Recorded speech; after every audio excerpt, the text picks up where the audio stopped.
Buenas tardes, mi nombre es Felipe Casanueva, jefe de servicio de endocrinología y nutrición en Santiago. Tenemos una reunión con dos eminentes colegas que se van a ir presentando en la medida que hablen. Y yo quería hacer la introducción diciendo que acabamos de regresar del Congreso Europeo de la Sociedad de Obesidad, la Sociedad Europea para el Estudio de la Obesidad.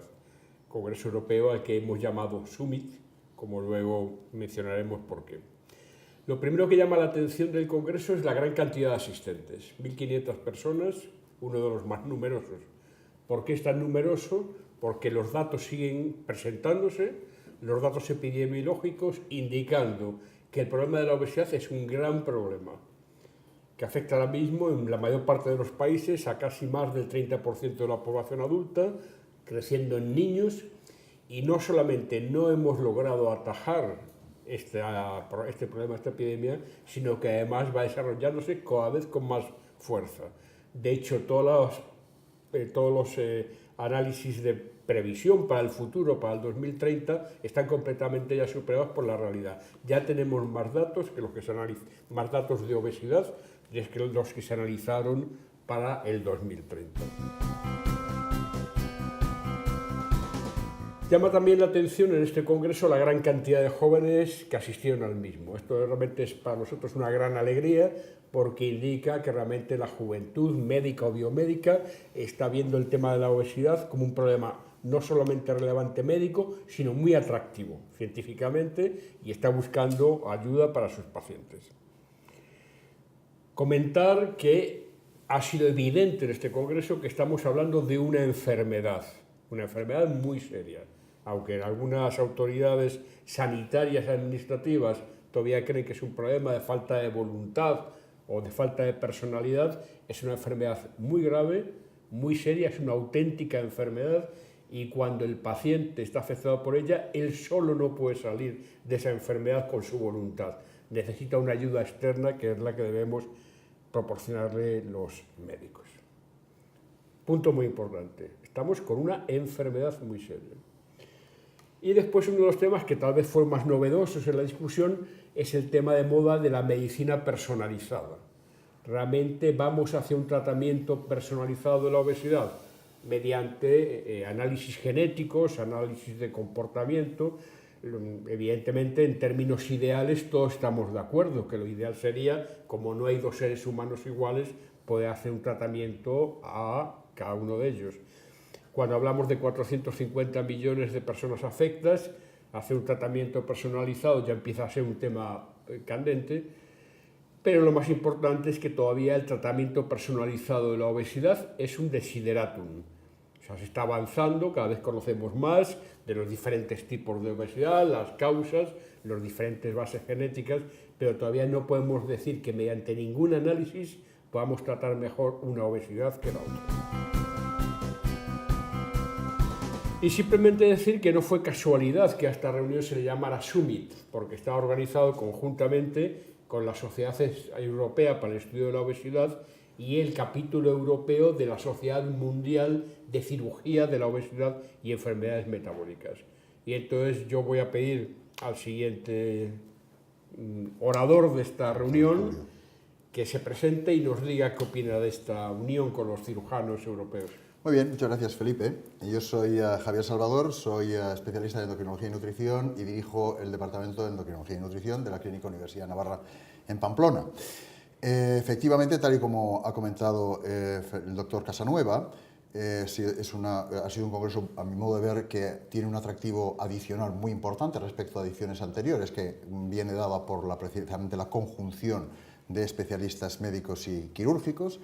Hoy día sabemos que durante los últimos años, cosa que de momento parece que tiene unos visos muy buenos de solución, a falta de, como decía, de soluciones médicas en los años anteriores, pues lógicamente la opción de tratamiento quirúrgico de la obesidad ha tomado muchos enteros, ha ganado muchos enteros y por lo tanto es absolutamente pertinente que clínicos y quirúrgicos nos convivamos y observemos y analicemos los problemas desde distintas perspectivas, pero siempre de la mano en un ambiente absolutamente constructivo y colaborador, que es lo que ha sucedido. Entonces, efectivamente, la carga de cirugía bariátrica y de cirugía metabólica, especialmente bariátrica, que ha tenido este congreso ha sido muy significativa, mayor que en las ediciones anteriores, y hay aspectos que me parecen interesantes de comentar y que yo creo que son de alguna manera novedosos, como es el hecho de que ya a nivel mundial y también a nivel europeo es la gastrectomía tubular la que está liderando con un 48% aproximadamente del total de intervenciones de cirugía bariátrica los procedimientos quirúrgicos, seguido lógicamente por el bypass gástrico, que ya se queda en un 42%, y por tanto estas dos técnicas son las que realmente más se están empleando en los pacientes con obesidad que cualifican o que tienen las características necesarias para ser introducidos o ser incluidos en un programa de cirugía bariátrica. Después, ya a mucha distancia, queda la banda gástrica ajustable, que se queda en un 8%, y por fin la derivación biliopancreática se ha quedado en estos momentos en un 2% del total de cirugías. Entonces, los resultados que se han comunicado en este congreso yo creo que son interesantes, consolidan efectivamente la eficacia, especialmente a corto o medio plazo, de las técnicas quirúrgicas para conseguir una reducción ponderal significativa, lo que arrastra una mejoría de las comorbilidades asociadas a la obesidad, como son hipertensión, apnea del sueño, dislipemia, aumento de HDL colesterol, etcétera, que realmente son muy llamativas. Es cierto también que hay una serie y en este congreso también se ha tratado, lo trató concretamente el doctor Schanhaner de Austria, que la cirugía bariátrica también puede comportar una serie de efectos secundarios que conviene vigilar, y esto todo el mundo debe saber, donde encabezan las deficiencias nutricionales, la anemia, por ejemplo, y se ha dado alguna traza informativa relativa a la posibilidad de que a largo plazo pudiera haber algún aumento de la tasa de suicidios, por ejemplo, de las ideas de suicidabilidad. Si bien es cierto que con los datos disponibles parece ser que en esos pacientes que pueden tener ese tipo de complicación son personas que en los 5 años previos a la cirugía, a la intervención quirúrgica, ya manifestaban algún tipo de enfermedad psiquiátrica. En cualquiera de los casos, considero que efectivamente la valoración psiquiátrica es muy importante, y sobre todo el seguimiento evolutivo de estos pacientes es imprescindible para evitar las complicaciones que acabo de comentar. Uno de los aspectos que también ha tenido mucha trascendencia y ha habido mucha dedicación en el Congreso se deriva del mantenimiento del peso perdido, ya no solo con lo que respecta al tratamiento quirúrgico, sino también al tratamiento convencional, tratamiento con dieta, ejercicio, terapia cognitivo-conductual. Es bien conocido que los pacientes pierden peso, pero después hay enormes dificultades para que se mantenga el peso perdido, y por lo tanto ha habido bastantes conferencias dirigidas a tratar de examinar y establecer cuáles son los mecanismos fisiopatológicos que están implicados en estos problemas, para así luego poder contribuir terapéuticamente a prevenirlos o a tratarlos, ¿no? En el caso de la cirugía bariátrica, la recuperación ponderal también es muy significativa. Normalmente el nadir de peso se alcanza entre los 12 y los 24 meses después de la cirugía, y posteriormente, dependiendo de la técnica y lógicamente de la atención, el seguimiento que se presta a los pacientes, pues existe una tendencia a la recuperación ponderal que en algunos casos individualmente puede ser significativa. La realidad es que chocamos con uno de los problemas que este congreso no ha conseguido resolver, y es que los criterios para establecer cuándo una recuperación ponderal es clínicamente significativa no están establecidos, y por tanto hay grupos de trabajo que funcionan con incrementos respecto al nadir del 5%, y otros exigen un 30% de aumento de peso respecto al mínimo conseguido para calificar la situación como de preocupante o por lo menos como de necesaria para tomar alguna actitud terapéutica. Por lo tanto, aquí se ha hablado mucho del papel de los factores de la cirugía bariátrica, los factores quirúrgicos, técnicos, como de los factores derivados del comportamiento del paciente, la adherencia al plan de alimentación, la actividad física juega un papel muy importante, incluso la evaluación de la composición corporal también puede dar luz, dado que se está viendo que las pérdidas de masa libre de grasa se asocian con mayor recuperación ponderal a largo plazo, y por tanto esto es algo que estamos muy convencidos de que hay que monitorizar, pero todavía no conocemos bien todo el espectro de factores, que es muy variado, para que justifican que esa recuperación ponderal suceda y por lo tanto se reduzcan los beneficios tanto en términos de pérdida de peso como en términos de mejoría de la comorbilidad asociada a la obesidad, que lógicamente genera esa recuperación ponderal, ¿no? Por lo tanto, este es uno de los problemas muy importantes. En lo que respecta al tratamiento de la recuperación ponderal, se ha hablado de la dieta y el ejercicio, que nos parece a todos muy claro, y que esto siempre lo hemos tenido en mente. Sin embargo, curiosamente, el doctor Feiner comentó que no hay unas evidencias muy claras en la literatura indicando cuáles son las características del plan de alimentación y las pautas de actividad física que se consideran como realmente eficaces a la hora de prevenir o tratar la recuperación ponderal. Y dejando de lado las opciones quirúrgicas para tratar precisamente este fenómeno de recuperación ponderal cuando es muy significativo, porque una segunda intervención pues siempre hay que individualizarla de una forma muy especial, hay que tener muy en cuenta la experiencia de los cirujanos, etcétera. Pues uno de los capítulos que quizá ha tenido más desarrollo en este aspecto es precisamente los nuevos tratamientos, las nuevas opciones de tratamiento farmacológico, que yo creo que efectivamente, personalmente, por lo menos así pienso, tienen una enorme cabida en este aspecto.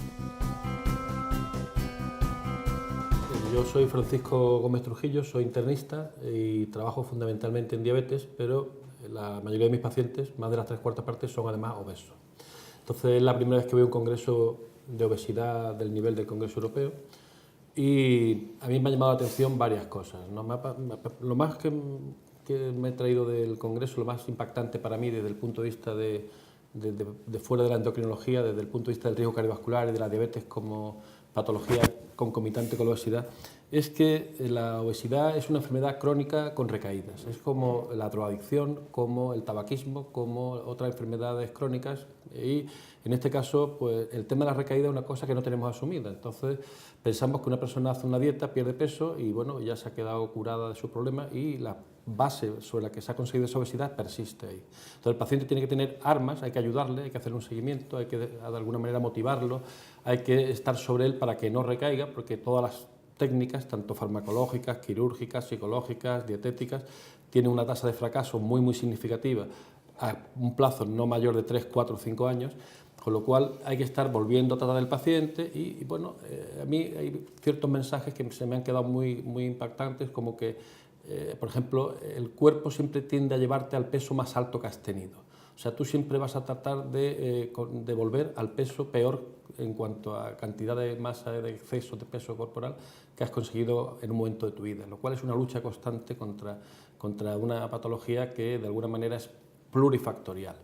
Entonces, los nuevos fármacos pues, es una herramienta que, junto con la ayuda psicológica, con el ejercicio, con la motivación, con la cirugía, pues supone una serie de recursos que yo creo que tendremos que aprender los profesionales a complementarnos en el futuro. Y habrá que hacer equipos multidisciplinares, que están muy de moda, pero que son difíciles de poner en marcha por el coste que tienen, por el tiempo disponible en la sanidad pública.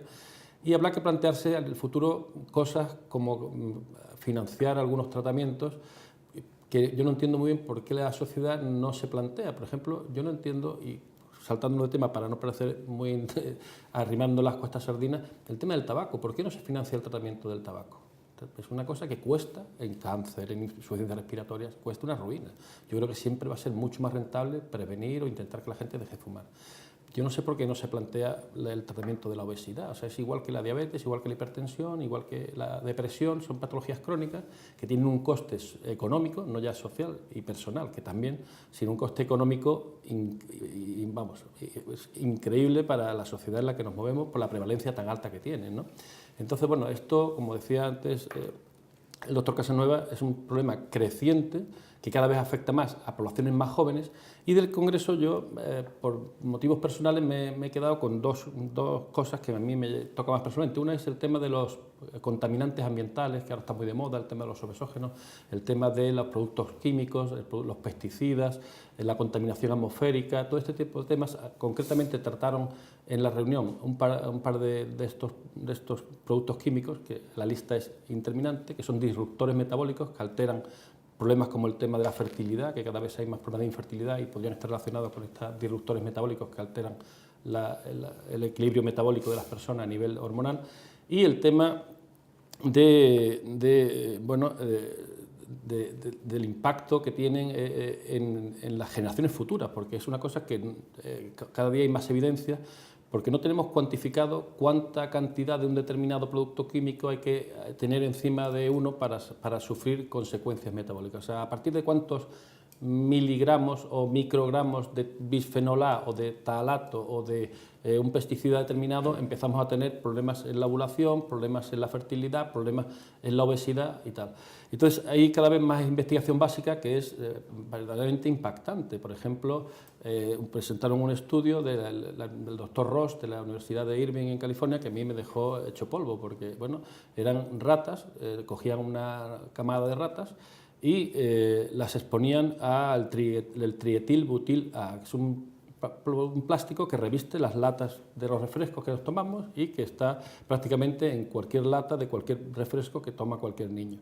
Y esas ratas que se exponían a este producto, al trietilbutil-A, las dejaban embarazadas, tenían crías y así hasta 3 generaciones. Entonces las nietas y las bisnietas de esas ratas que fueron expuestas, después ya no eran expuestas a posteriori, o sea que eran, digamos, la exposición de la segunda y tercera generación era cuando estaban en el ovario de las madres, pues tenían un peso aumentado y tenían unas modificaciones en los adipocitos tanto en número como en tamaño. Tenían más células acumuladoras de grasa y además células de mayor tamaño. Y a partir de la tercera generación, que ya se considera que no estaban expuestas, sino que era un problema hereditario, se mantenía una diferencia de peso entre las ratas que habían estado expuestas y las que no. O sea que era una cosa que está consiguiendo modificar la genética de los animales de una forma que se está heredando. O sea que si esto tiene algún impacto en humanos, que está por verse, esperemos que no, pues el problema es que la contaminación ambiental, los plásticos, los productos químicos, los pesticidas, los retardantes de la llama que estamos en las moquetas, en las cortinas, que tenemos en los productos de limpieza, en los productos de cosmética, en los sprays, en los aerosoles, están modificando la tendencia a acumular más grasa en nuestros bisnietos, que sepamos por ahora, porque allí había 4 generaciones de ratas. Habría que ver hasta qué generación se transmite, que parece que eso ya se hace indefinido, ¿no? Eso para mí fue una cosa impactante. Yo, que estoy muy sensibilizado con el tema de agricultura ecológica y tal, me pareció que bueno, es imposible no exponerse al progreso. Y claro, los productos químicos son pues, difuminadores de calor, que están en los transformadores de la corriente de alta tensión, son retardantes de la llama, son fertilizantes, son pesticidas que están en la fruta que comemos, son las bandejas de plástico en las que nos presentan los productos en los supermercados, son las botellas de plástico en las que nos venden el agua mineral que tenemos, en fin, etcétera, etcétera. ¿Qué cantidad de bisfenol A o de talato necesita una persona que pese 80 kilos para tener consecuencias metabólicas que le va a pasar a sus bisnietos? Eso es lo que habrá que ver, pero es un tema apasionante porque es imposible en el mundo de hoy no exponerse a estos productos químicos. Entonces, para mí fue un tema que me impactó mucho. Y otro tema que quizás mucho menos importante que este, porque digamos es una cosa así más particular, pero que para mí me pareció relevante, es el tema de que la mayor parte de nuestro consumo energético, la obesidad a fin de cuentas es un desbalance entre lo que se ingresa y lo que se gasta, por la mayor parte, el 60% de nuestro consumo energético es basal, es cuando estamos sentados, cuando estamos durmiendo, cuando no hacemos ejercicio. Entonces, eso, la única forma de aumentarlo es aumentando la capacidad funcional de la mitocondria. Entonces, bueno, yo he participado en algún taller con especialistas en ejercicio físico que te hablan de que si tú quieres reducir peso, no te interesa hacer cardio, te interesa hacer fuerza para tener masa muscular donde tengas una mitocondria que siga quemando después del ejercicio. Es una cosa que los que estamos ya en una cierta edad, que nuestra actividad física es pasear el perro por el paseo marítimo, pues cuando hablas con la gente de actividad física te dicen eso lo que te hace es aumentarte el apetito y te engorda más. Eso me llegó a mí al alma, ¿no? Entonces, ¿qué es lo que hay que hacer? Pues según los especialistas de ejercicio físico hay que hacer fuerza. Y claro, con 60 años, con 65, con 50 y tantos, el que no tiene una hernia de disco tiene artrosis, el que no tiene otro problema, y ponerte tú a levantar pesas pues no parece una cosa como muy accesible a la mayoría de los obesos cincuentones o sesentones del mundo mundial. Entonces yo esto lo veo un poco complejo porque hasta ahora hemos estado insistiendo en que la gente se vaya a andar. Yo supongo que siempre andar será mejor que ver la televisión, pero desde luego habría que intentar contar con especialistas en ejercicio físico que diseñaran programas adaptados a las personas. Por ejemplo, una persona que tenga artrosis a lo mejor no puede andar, pero sí puede nadar, porque flotando no le pesan los kilos. Y a lo mejor puede hacer un ejercicio ahí que tenga un componente de fuerza que le permita quemar calorías cuando está en reposo. Y sumando todas estas cosas, es decir, bueno, pues en vez de plástico la botella la quiero en agua. En vez de querer la botella de cristal, perdón, la botella de agua la quiero de cristal. La fruta me la voy a comprar ecológica para que no traiga pesticidas de los últimos 10 días para la mosca de la fruta. El ejercicio voy a procurar hacerlo con fuerza en vez de hacer un ejercicio muy suavito y tal. Y modificando esto, más la medicación, más todo lo que hemos visto, la cirugía, el apoyo psicológico, el tema de la nutrición, pues yo creo que al final cada vez iremos consiguiendo mejores resultados. Lo que pasa es que tenemos un camino para recorrer que es, para mí, para concluir, lo que me ha quedado muy claro, y es que hemos empezado a andar y ahora tenemos claro el camino, que hasta ahora no estaba muy claro, y lo que sí sabemos es que el camino es muy largo. Muy bien, yo antes de pasar de nuevo la palabra a mis amigos y colaboradores sobre los fármacos en camino que van a venir o que están viniendo, me gustaría continuar con este dato sobre el consumo energético, que es un tema fundamental en el cual se presentan, por ejemplo, datos importantes sobre biología del tejido adiposo en el Congreso. Y esto lo menciono porque la participación de los grupos de investigación españoles fue muy intensa. De hecho, el moderador dijo, esto parece un simposio hispano por la cantidad de presentaciones. Esto indica también que se está haciendo investigación básica de altura en obesidad por grupos propios. Y conecta claramente con el tema de por qué hay más obesidad en el sur que en el norte, o por qué en el sur de China hay más obesos que en el norte de China, y cuya explicación pues no sabemos todavía, ¿no? Pero evidentemente uno de los datos que hay más, digamos, más impactantes es posiblemente la temperatura ambiente, lo que es, digamos, lo que obliga a hacer un gasto energético mayor de nuestras mitocondrias, del cuerpo, para mantener esta temperatura. Tenemos que darnos cuenta que vivimos en sociedades que hemos aumentado la temperatura en todos, aparte del aumento global por el calentamiento del planeta. Prácticamente ya nadie pasa frío en invierno, salvo algunas excepciones que esperamos sean eliminadas lo más pronto posible. Entonces este es un punto muy importante porque a lo mejor este gasto energético basal, lento, que prácticamente no detectamos, es un factor fundamental para ver por qué realmente estos genes o cambios epigenéticos que tienden a que se disipe más calor son realmente instrumentales para el desarrollo de la obesidad. Y a mí, tal vez uno de los temas que más me impactó del Congreso, que es un tema que nosotros trabajamos mucho, es el tema de obesidad y cáncer. Lo primero que tenemos que decir es que hasta ahora lo hemos hecho mal. Los médicos, los científicos, el personal sanitario, lo hemos hecho mal, pues no hemos logrado convencer todavía a la población de que la obesidad causa cáncer. O sea, la población española evidentemente sabe que la obesidad produce diabetes, produce artrosis, produce infartos de miocardio, ictus, ya lo sabemos. Pero bueno, la pregunta es, ¿y produce cáncer? Pues gran parte de la población no lo sabe. Entonces, el mensaje es muy importante, se presentaron datos epidemiológicos. La obesidad por sí misma es una causa muy importante de cáncer. Y entonces nosotros tenemos que incluir esto en las listas de prevención del cáncer. ¿Por qué incluir en las listas? Bueno, porque realmente está empezando a ser tan importante los cánceres debidos a obesidad como los que eran antes por el tabaco. Con lo cual vamos a hacer un mal negocio, porque hemos logrado reducir el tabaquismo con las leyes, pero si sigue aumentando la obesidad, todo lo que ganemos de prevención del cáncer por eliminar el fumar, lo vamos a perder por las tasas de obesidad. Entonces realmente esto es un tema muy importante a abordar. Y es importante además porque no sabemos por qué, no sabemos qué es lo que hace, mientras tenemos una explicación para el desarrollo de diabetes, una explicación para el desarrollo de ictus, las hiperlipemias, por qué el colesterol aumenta, tenemos explicaciones de por qué la obesidad hace eso, no tenemos ninguna explicación de por qué la obesidad produce cáncer. Al no tener una explicación es muy difícil combatirla. Entonces estuvieron barajando bastantes temas en el Congreso sobre este aspecto. Uno de ellos era pues, la base genética. Empieza a ser también muy popular lo que es la base epigenética, que lo estabas mencionando hace poco. Hay cambios que no se producen en los genes, se producen en los reguladores de los genes. Estos cambios que llamamos epigenéticos tienen la peculiaridad de que se adoptan en un momento determinado, se pueden transmitir varias generaciones y luego se pueden incluso perder o mantener. Y además son provocados por el medio ambiente. Entonces, claro, realmente hay unos trabajos muy importantes sobre este tema, no solamente en cáncer, sino en general en obesidad, para ver si gran parte de los problemas que tenemos y que la genética no ha logrado clarificar del todo, podían ser logrados por la epigenética. Y me gustaría un comentario vuestro más en detalle sobre nuevos fármacos.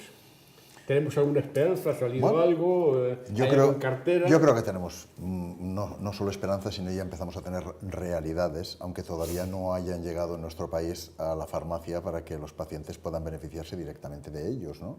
Yo creo que hay dos tipos, o las dos moléculas quizá las más importantes, quizá la que más tiempo de estudio tiene, y por lo tanto yo creo que en ese sentido más información disponemos de ella, aunque todavía hay muchas cosas que aprender, es la liraglutida de 3 miligramos, que es un fármaco que ya conocemos para el tratamiento de la diabetes tipo 2, pero que en este caso se ha generado dirigido exclusivamente al tratamiento de la obesidad, y por esa razón tiene una dosificación mayor, y ya disponemos de datos a 3 años. Entonces, a 3 años de tratamiento con este tipo de molécula, con esta dosis de 3 miligramos, realmente se obtienen pérdidas ponderales muy significativas, hasta un 9, un 10, un 11%, que se mantienen durante este tiempo tan prolongado. Es decir, que esto es algo realmente muy innovador para el tratamiento farmacológico de la obesidad, porque con todas las opciones terapéuticas anteriores, pues no habíamos conseguido ese rendimiento tan magnífico en una enfermedad, como ya se ha comentado, absolutamente crónica, y por lo tanto necesitamos que los tratamientos funcionen a largo plazo, no solo que funcionen en 4 o 6 meses. Me gustaría conocer tu opinión en este sentido. Yo creo que estamos empezando, pero ya tenemos un poquito avanzado y sabemos ya muchas cosas que antes no se sabían. Tenemos una gran experiencia con los análogos de GLP-1, sabemos que unos son más potentes que otros, sabemos ya qué potencia tienen para la diabetes y sabemos qué potencia tienen para el problema de la obesidad. Y también tenemos, yo creo que muchas posibilidades de hacer terapia combinada, como para la hipertensión, como para la diabetes en obesidad. Por ejemplo, una cosa que a mí me llama mucho la atención es el uso de los SGLT2 y la reducción de hígado graso, que es una forma de resistencia a la insulina o de acopio de grasa en un lugar inapropiado, ¿no? Yo creo que en el futuro la combinación de SGLT2 con GLP-1 va a ser prácticamente utilizada en el 100% de los obesos diabéticos, salvo que haya una contraindicación, además la opción de que, ya que no son fármacos hipoglucemiantes por sí, se podrían utilizar perfectamente en no diabéticos. Lo que pasa es que la eficacia en diabéticos probablemente sea mayor, porque al aumentar la glucosuria, los SGLT2 funcionarán con más potencia en diabéticos que en no diabéticos. Pero por otra parte, hay que tener en cuenta que son fármacos que no dan hipoglucemia y que se pueden utilizar perfectamente aunque no haya diabetes. Y a mí hay una cosa de estos fármacos que no termino muy bien de conocer, porque no dominamos todas las rutas metabólicas implicadas en cada paciente concreto, que es la variabilidad de la respuesta personal. Hay un tanto por ciento de pacientes, que probablemente no sea más allá de un 10-15%, que con respuestas que son equiparables a la cirugía bariátrica, y eso hay que decirlo. Tenemos fármacos que te dan un resultado igual o superior en cuanto a mantenimiento de tiempo y con menos complicaciones, en cuanto a pérdida de peso y en cuanto a protección metabólica, porque hoy en día, el otro día estábamos en otro congreso en Madrid sobre diabetes y obesidad, en el cual se discutía mucho si existe o no existe el obeso metabólicamente sano. Parece que el obeso metabólicamente sano es una fase transitoria hacia el obeso metabólicamente enfermo y que va a acabar con una diabetes. Entonces, yo creo que un fármaco que tú empiezas a utilizar antes de que haya diabetes, todos los estudios, incluidos los de cirugía, te dan mejores resultados mientras más precoz el tratamiento. Y de hecho, la reversión que se consigue con la pérdida de peso, por el método que sea, de la diabetes, se consigue mucho más mientras menos evolucionado está el paciente. Y de hecho, en pacientes con una capacidad funcional del páncreas muy reducida, se consiguen muy poquitas regresiones a la normoglucemia. Entonces, yo creo que este es un tema que en el futuro pues, habrá que hablar con el paciente y decirle, pues mire usted, en la evolución que usted lleva, la posibilidad de que usted remita su diabetes es esta, y la posibilidad de que usted consiga un resultado es este, y lo bueno es que esto se ve en un mes. O sea, no hay que esperar 2 años. Tú pones un tratamiento con GLP-1 y en un mes vas a saber más o menos la respuesta que vas a conseguir con ese paciente, y vas a saber la eficacia tanto en diabetes como en hipertensión, que también la hay, como en lípidos y como en peso. Y luego, hombre, yo creo que tendremos que irnos acostumbrando los médicos a asociar medicamentos en obesidad, junto con diferentes terapias, con ejercicio, con dieta y con, en fin, con este tipo de cosas. Y sobre todo tenemos que aprender a prescribir, lo que no tenemos los médicos, una base para prescribir ejercicio. Y muy poquita en cuanto a dieta. Y te hablo de médicos que no sean los endocrinos, te hablo de cardiólogos, porque la mitad de los diabéticos lo diagnostican cuando tiene un infarto los cardiólogos. Y te hablo de médicos de familia. El médico de familia, con 5 minutos en la consulta, la presión está muy presionada, pero puede montar una especie de consulta de obesidad, de factores de riesgo cardiovascular, con la enfermería y de alguna manera conseguir visitas grupales en las cuales se consiga media hora, una hora de atención para 10 pacientes, que media hora para 10 pacientes son 3 minutos por paciente. Claro. O sea que es una cosa muy rentable y que se ha visto que en otras culturas funciona y no sé por qué no va a funcionar en la nuestra, ¿no? Y yo quería comentar algo del tema del cáncer. El cáncer se ha relacionado no solamente con obesidad, se ha relacionado con hiperinsulinemia.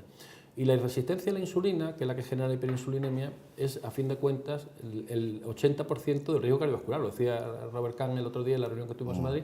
El 80% de la resistencia a la insulina es, o sea, el 80% del riesgo cardiovascular, del riesgo de infarto, de ACV, es la resistencia a la insulina. Y eso es el link, yo creo, entre diabetes, obesidad, cáncer y este tipo de patologías. Entonces, bueno, yo creo que la resistencia a la insulina, que más tarde o más temprano yo creo que está presente en el 100% de los obesos, es un tema al que habrá que darle una valoración aparte, no solo la báscula. Habrá que ver en cada obeso en qué momento se halla de su capacidad funcional en cuanto a diabetes, en qué capacidad se halla en cuanto a su capacidad mental, en cuanto a depresión, sus recursos de fuerza para afrontar una dieta, para afrontar un ejercicio, para afrontar una terapia determinada. Y yo creo que esos son retos que tenemos como médicos, como profesionales, o sea, saber, porque esto yo me hacía mucha gracia cuando yo empecé a trabajar de residente, trabajaba con toxicómanos y me acuerdo en una discusión que tuve yo con el patriarca, el famoso patriarca de las compañías de terapia, que decía, es que el drogadicto que no se cura es porque no quiere y ese no hay que tratarle. Digo, claro, a los que están más enfermos no los tratas. O sea, el paciente que está más hundido, a ese no lo tratas porque no quiere curarse. Es el fumador que no deja de fumar, a ese no lo trata porque como no quiere dejar el tabaco, el obeso que está deprimido, que está psicológicamente machacado, nosotros nos quedamos con el que tiene un índice de masa corporal moderadito, que está preocupado, que tiene recursos y que ese es muy fácil que entre en la terapia de grupo, en el consejo dietético, en el ejercicio. Pero el que tiene un índice de masa corporal de 45, que tiene una depresión severa y tal, ese no, porque ese como va a responder poco y además está muy cascado, ese que se fastidia. Claro. Es que eso es coger al enfermo que más nos necesita y decir, este no, que este nos da mucho trabajo, nos quedamos con los facilitos. Entonces yo creo que eso es un reto que yo creo que a nivel de profesionales tenemos que asumir, de coger al que está más fastidiado porque es el que más nos necesita. El que tiene un índice de masa corporal de 35, ese probablemente él solo, con educación, que eso es otro tema que yo pienso que también es un reto para los profesionales de la comunicación. Pero sí hay que crear una conciencia de lo importante que es, con mensajes positivos, la alimentación sana, la actividad física, promocionar que los niños vayan al colegio en bicicleta, yo qué sé, o haciendo un sendero, hacer formas, en vez de tener un voluntariado para que cruce los pasos de cebra, pues a tener un voluntariado en cada esquina para que los niños puedan ir con seguridad al cruzar las calles y que se hagan todos los días 20 minutos andando antes de llegar a clase y otros 20 al volver. Cosas de este tipo que habría que promocionar desde la sociedad para que cambiemos culturalmente y cuando tú vas a Holanda y te ves que todo el mundo va en bicicleta o en Suecia con un frío de 10 bajo cero y van en bicicleta al trabajo, pues eso no se ha conseguido en un día ni en dos, eso se ha conseguido a través de televisión, de spots en los periódicos y de que hacer que el que va en un coche se sienta como un canalla, porque es que todo el mundo va en bicicleta, yo voy aquí con la calefacción, ¿no? Entonces yo creo que es un cambio cultural que tenemos que promover los profesionales de la salud, porque para algo somos profesionales de la salud. Yo creo que hay un tema que me ha parecido muy importante en tus comentarios, que yo creo que tiene que quedar muy claro, y es que la obesidad no es una enfermedad de la voluntad. Es decir, hay mucha gente que piensa que el obeso es obeso porque quiere. Y ya está, porque no es capaz de controlar su apetito o porque tiene una... No, miren, los circuitos neuronales, los circuitos neuroquímicos que controlan el apetito y la saciedad, cada uno tiene el que tiene. Y eso escapa en gran parte a la voluntad. Por lo tanto, no es obeso el que quiere, sino muchas veces el que puede. Es decir, que eso es así, claro. Entonces, yo creo que quiero levantar una bandera contra el estigma, contra la estigmatización de las personas con obesidad, que es absolutamente injusta. Hay que luchar desde mensajes positivos. Y me gustaría aprovechar esto para decir que no solo liraglutida 3 miligramos, que me parece un avance espectacular y que también actúa a nivel central sobre estos mecanismos que estoy hablando, sino también la combinación naltrexona-bupropion, que también está aprobada por la Agencia Europea del Medicamento, pues representa también otro avance terapéutico muy interesante y todavía no está comercializada. Es una medicación que se va a tomar se toma por vía oral y que realmente también vamos teniendo cada vez datos más prolongados de su eficacia respecto a la reducción ponderal, que bueno, se cifra pues, en un 7-8% dependiendo de los estudios, y que actúa precisamente a nivel de los centros del apetito y la saciedad a través de la combinación de dos fármacos de acción central con un perfil razonable de seguridad, pues que realmente los efectos secundarios más importantes son las náuseas, los vómitos, en algunos casos el insomnio, pero no así la depresión, puesto que el bupropion en sí mismo es un fármaco antidepresivo. De modo que no solo tenemos liraglutida, vamos a tener liraglutida, vamos a tener naltrexona, bupropion y quizá otras moléculas que todavía no están aprobadas. Bueno, yo para terminar os voy a hacer una pregunta a cada uno. Bueno, que sea fácil. Como has mencionado la palabra estigma, sí. Obesidad en niños, obesidad en mayores de 70 años. ¿Quién quiere empezar? Bueno, pues mira, yo hace 3 semanas o así, 2-3 semanas, una paciente mía con 80 años pues se ha operado para una cirugía de la bariátrica, una reducción del estómago aquí en Madrid, y me pregunta: mire usted, doctor, ¿usted me aconseja que me opere? Le digo, hombre, esto es una decisión personal. Tú tienes 80 años, pero tú estás más sana que una lechuga, tú puedes vivir 100. Los 20 años que te quedan, ¿tú qué peso quieres llevar sobre tus rodillas y tus caderas? Y si te planteas una cirugía, como es la cirugía de la reducción de estómago, que no tiene alteraciones malabsortivas, pues tú misma, es un riesgo que vas a correr a cambio de unos beneficios teóricos para una esperanza de vida que en principio hay que pensar que la gente hoy no se muere con 70 años. Mi abuelo murió con 65 años y era un hombre muy mayor. Le dio una CV con 63 y murió con 65 y un hombre mayorcísimo. Hoy con 65 no quieren que nos jubilemos, quieren que sigamos trabajando hasta los 70. Entonces un señor con 80 puede vivir hasta los 95 o hasta los 98 y muchas veces con la cabeza muy lúcida. Y entonces, bueno, pues yo creo que hay que cambiar muchos conceptos que tenemos de que a partir de una cierta edad no se puede hacer qué, porque hay gente que ha escrito sus mejores obras o ha pintado sus mejores cuadros por encima de los 80. Y gente muy productiva y muy válida por encima de los 80, que no hay que jubilarlos por narices y que yo creo que igual que eso no hay que negarles por narices ni por criterios un acceso a unos tratamientos, sean fármacos o sean cirugías. Entonces yo pienso que tendremos que ir planteándonos un horizonte de vida media cada vez más larga, porque el que no se ha muerto a los 70, lo más probable es que llegue a los 90. Entonces, a lo mejor cosa que antes no pensábamos por una persona de 75 años o para esta señora de 80, pues yo le digo, pues mira, yo no lo veo tan descabellado. Una persona, sobre todo una mujer, que son la mayoría de las personas con depresión y obesidad, con ese binomio, en todos los ensayos clínicos están entre el 60 y el 80% del impacto sobre el sexo femenino. Tú le haces una pérdida de peso de 15 kilos, de 20 kilos, y cambia totalmente la autoestima, el comprarse ropa nueva, la sensación de seguridad en sí misma, la sensación de... yo creo que hay varias cosas que no tenemos muy claro, y es que la gente le da vergüenza confesar que se ha operado. Es como si fueran operadas de cirugía plástica. La gente no quiere decir que se ha operado de cirugía bariátrica. La gente cuando pierde peso es todo lo contrario, se siente muy orgulloso y va por ahí diciendo, mira cómo me queda esto ahora, mira qué tal me queda el bañador y tal. Y bueno, pues es una cosa que yo creo que tenemos que empezar a cambiar muchos conceptos, porque 70 años hoy en día es una persona relativamente joven y bueno, yo pienso, como decía un chiste, dice, uno que es una persona mayor, dice, el que tiene más años que su médico, ¿no? Entonces, como nos vamos haciendo viejos, cada vez los pacientes no son más jóvenes, ¿no? Y tendremos que cambiar muchos conceptos en ese aspecto. Yo no negaría ningún tratamiento ni médico ni farmacológico y, por supuesto, ni le quitaría ningún componente del tratamiento de la obesidad a ningún paciente por edad. Muy bien. Niños. Bueno, yo creo que la obesidad infantil entra de lleno en la necesidad que tenemos de prevención de la obesidad. Es decir, el niño con obesidad, cuyas tasas están alcanzando las cifras de los adultos, es decir, desgraciadamente, tiene altísimas probabilidades de ser un obeso adulto y mantener la obesidad a lo largo de toda su vida. Por lo tanto, yo creo que la población infantil, infanto-juvenil, tiene que ser un objetivo de prevención y de tratamiento también, porque ya digo que hay unos porcentajes ya importantísimos de obesidad y de sobrepeso entre la población infantil y adolescente, que tiene que ser un objetivo prioritario de las sociedades científicas, además de no solo las sociedades científicas y de los médicos, sino también de la administración. Es decir, que esto tiene que ver con la educación, con un cambio absoluto en los modos de vida de las personas, de las sociedades, de la sociedad occidental especialmente, de la sociedad española en particular, y necesitamos que este tipo de acciones abarquen no solo a la administración en sí, sino también al ambiente escolar, al ambiente familiar, al ambiente laboral incluso, porque a través de la familia también pues, niños obesos muchas veces son hijos de padres obesos. Entonces, realmente en este congreso se han comunicado datos muy interesantes respecto al desarrollo de comorbilidades en niños y adolescentes relacionados con la obesidad, como la resistencia a la insulina, incluso la hipertensión. Incluso tuve oportunidad de asistir a una comunicación relacionada con la posibilidad de cirugía bariátrica en adolescentes, donde con gastrectomía tubular se obtenían resultados realmente buenos en adolescentes muy seleccionados y con índices de masa corporal superiores a 39 kilogramos por metro cuadrado de superficie corporal. Con lo cual,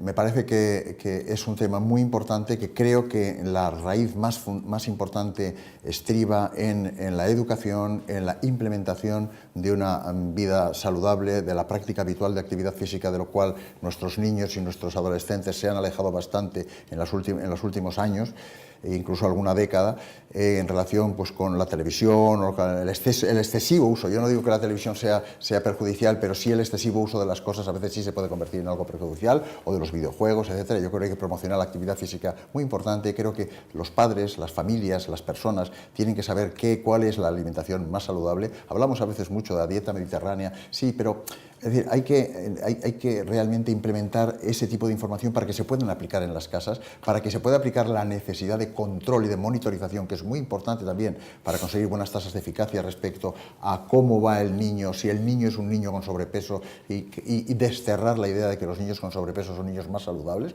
que eso también se ha hablado o ha sido una tradición muy mantenida, al menos en nuestro país, y por lo tanto creo que es un problema de altísimo calado y que efectivamente es en los niños donde muchas veces la estigmatización también es más llamativa. Los niños son muy crueles. Muy crueles unos con otros, y por lo tanto esto no hace más que empeorar el problema. Así que necesitamos un esfuerzo educativo impresionante. Yo creo que es muy importante, pero siempre va a ser extraordinariamente rentable, aunque nos tome años aplicarlo y realmente traducirlo. Bueno, pues simplemente terminar diciendo que fue un congreso muy importante. La participación española fue también abundante. El futuro tiene que ser que nos tengamos más gente, profesionales sanitarios de biomedicina dedicados a la investigación, al tratamiento y a la prevención de este problema creciente. Y último mensaje, si tiene usted un hijo y le va a dar un premio de fin de curso, no le compre una televisión para su cuarto ni una consola, llévelo los fines de semana a hacer caminatas con usted, que sea bueno para el padre y para el hijo. Esto también salió en el Congreso. Muy bien. Muchas gracias. Sería, como no hay dos seres humanos iguales, poder hacer un tratamiento a cada uno de ellos. Cuando hablamos de 450 millones de personas afectadas, hacer un tratamiento personalizado ya empieza a ser un tema candente, pero lo más importante es que todavía el tratamiento personalizado de la obesidad es un desideratum.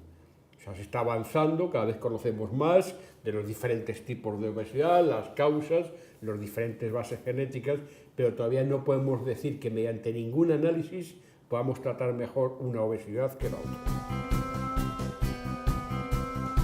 Y simplemente decir que no fue casualidad que a esta reunión se le llamara Summit, porque está organizado conjuntamente con la Sociedad Europea para el Estudio de la Obesidad y el capítulo europeo de la Sociedad Mundial de Cirugía de la Obesidad y Enfermedades Metabólicas. Y entonces yo voy a pedir al siguiente orador de esta reunión que se presente y nos diga qué opina de esta unión con los cirujanos europeos. Muy bien, muchas gracias, Felipe. Yo soy Javier Salvador, soy especialista en endocrinología y nutrición y dirijo el Departamento de Endocrinología y Nutrición de la Clínica Universidad Navarra en Pamplona. Efectivamente, tal y como ha comentado el doctor Casanueva, ha sido un congreso, a mi modo de ver, que tiene un atractivo adicional muy importante respecto a ediciones anteriores, que viene dada por precisamente la conjunción de especialistas médicos y quirúrgicos. Hoy día sabemos que a falta durante los últimos años, cosa que de momento parece que tiene unos visos muy buenos de solución, a falta de, como decía, de soluciones médicas en los años anteriores, pues lógicamente la opción de tratamiento quirúrgico de la obesidad ha tomado muchos enteros, ha ganado muchos enteros, y por lo tanto es absolutamente pertinente que clínicos y quirúrgicos nos convivamos y observemos y analicemos los problemas desde distintas perspectivas, pero siempre de la mano en un ambiente absolutamente constructivo y colaborador, que es lo que ha sucedido. Entonces, efectivamente, la carga de la cirugía bariátrica y cirugía metabólica, especialmente bariátrica, que ha tenido este congreso ha sido muy significativa, mayor que en las ediciones anteriores, y hay aspectos que me parecen interesantes de comentar y que yo creo que son de alguna manera novedosos, como es el hecho de que ya a nivel mundial y también a nivel europeo es la gastrectomía tubular la que está liderando con un 48% aproximadamente del total de intervenciones de cirugía bariátrica los procedimientos quirúrgicos, seguido lógicamente por el bypass gástrico, que ya se queda en un 42%, y por tanto estas dos técnicas son las que realmente más se están empleando en los pacientes con obesidad que cualifican o que tienen las características necesarias para ser introducidos. El 2030. Llama también la atención en este congreso la gran cantidad de jóvenes que asistieron al mismo. Esto realmente es para nosotros una gran alegría porque indica que realmente la juventud médica o biomédica está viendo el tema de la obesidad como un problema no solamente relevante médico, sino muy atractivo científicamente y está buscando ayuda para sus pacientes.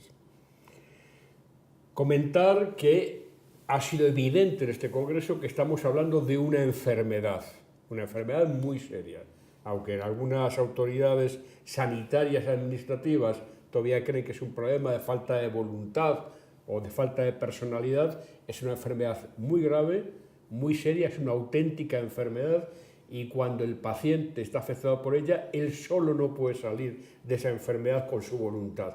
Necesita una ayuda externa, que es la que debemos proporcionarle los médicos. Punto muy importante, estamos con una enfermedad muy seria. Y después uno de los temas que tal vez fueron más novedosos en la discusión es el tema de moda de la medicina personalizada. ¿Realmente vamos hacia un tratamiento personalizado de la obesidad? Mediante análisis genéticos, análisis de comportamiento. Evidentemente, en términos ideales, todos estamos de acuerdo que lo ideal es a ser incluidos en un programa de cirugía bariátrica.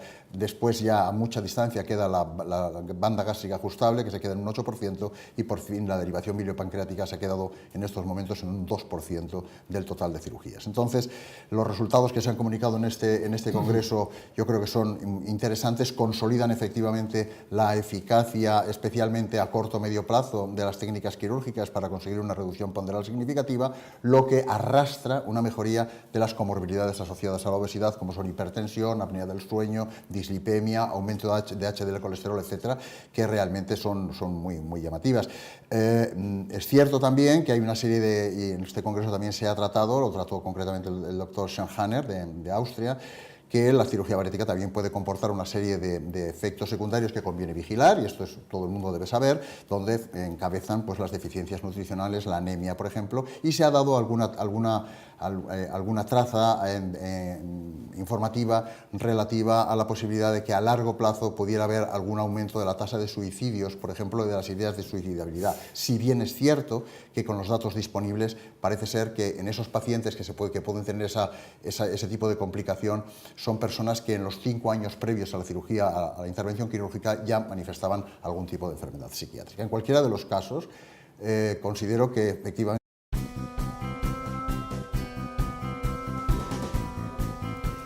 Buenas tardes, mi nombre es Felipe Casanueva, jefe de servicio de endocrinología y nutrición en Santiago.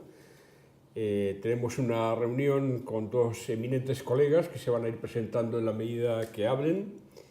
Y yo quería hacer la introducción diciendo que acabamos de regresar del Congreso Europeo de la Sociedad de Obesidad, la Sociedad Europea para el Estudio de la Obesidad, Congreso Europeo al que hemos llamado Summit, como luego mencionaremos por qué.